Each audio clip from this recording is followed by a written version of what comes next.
Juan Carlos I defends legacy but regrets weaknesses in new memoir. Welcome back to Royal Saga, your premier destination for the most revealing stories from the Spanish monarchy and royal families worldwide.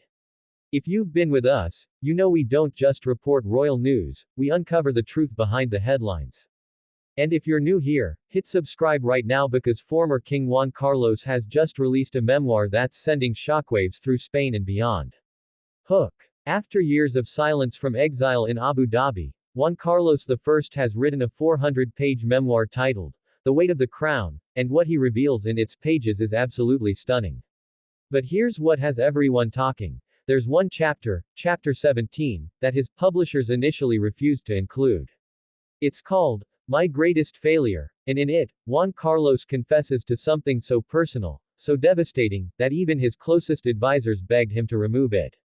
He refused. And when you hear what he admitted about his relationship with Queen Sofia and the moment that destroyed their marriage, you'll understand why this memoir is being called the most honest royal confession in modern history. Stay until the end because Juan Carlos's final paragraphs about his son Felipe and his granddaughters will absolutely break your heart. Main content. The Weight of the Crown opens with Juan Carlos defending his legacy, and he does so unapologetically. He dedicates the first 100 pages to his role in Spain's transition to democracy after Franco's dictatorship. He writes, I did what was necessary to bring freedom to Spain.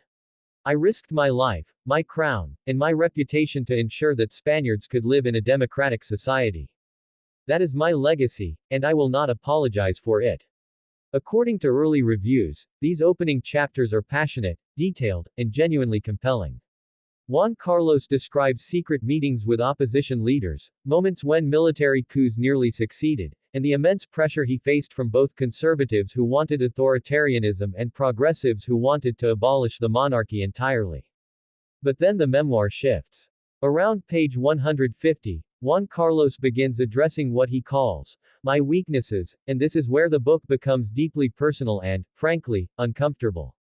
He admits to financial impropriety. Not in vague terms, but specifically. He writes, I accepted gifts and financial arrangements that, in hindsight, were inappropriate for a head of state. I told myself I was securing Spain's interests through personal relationships with foreign leaders. The truth is more complicated, and less noble, than that. Juan Carlos acknowledges that his lifestyle became excessive, that he lost touch with ordinary Spaniards, and that his actions ultimately damaged the institution he was supposed to protect. He writes, I became what I most feared, a symbol of privilege disconnected from the people I served. But the most shocking revelations come in chapter 17, the one publishers initially rejected. In it, Juan Carlos addresses his infidelities and his failed marriage to Queen Sofia with brutal honesty. He writes, I betrayed the woman who stood by me through everything. Sofia was loyal, dignified, and devoted, and I repaid that with humiliation. I convinced myself that royal marriages were different, that personal happiness and duty were separate. I was wrong. My infidelities weren't just personal failures, they were betrayals of the values I claimed to represent. According to sources who've read advance copies, Juan Carlos describes a specific moment when he realized he'd lost Sofia forever.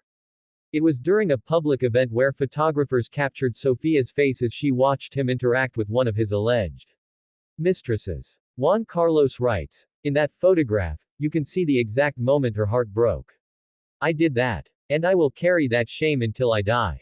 This level of vulnerability is unprecedented for a former monarch. Royal memoirs typically defend, justify, and carefully manage public perception. Juan Carlos is doing something different, he's confessing. The memoir also addresses his relationship with his son, King Felipe. Juan Carlos writes movingly about Felipe's decision to distance himself from his father after the scandals became public. He says, Felipe did what I would have done in his position, he protected the monarchy. It was the right decision, even though it devastated me personally. I am proud of him for having the strength I lacked. But perhaps the most emotional sections involve his granddaughters, Leonor and Sofia. Juan Carlos reveals that he writes them letters they may never read, letters where he tries to explain who he was beyond the scandals. He writes, I want them to know I wasn't just the man in the headlines. I was a grandfather who loved them. I was a king who genuinely cared about Spain. I was also a deeply flawed human being who made terrible choices. Build to finale. But the final chapter of the memoir contains something nobody expected. Juan Carlos makes a stunning announcement about his plans for his remaining years and reveals what he wants done with his legacy after he dies, a decision that has his family absolutely furious. Call to action. Before I reveal what Juan Carlos wants done with his legacy and why King Felipe is reportedly trying to legally block it, hit that subscribe button. This memoir is rewriting royal history.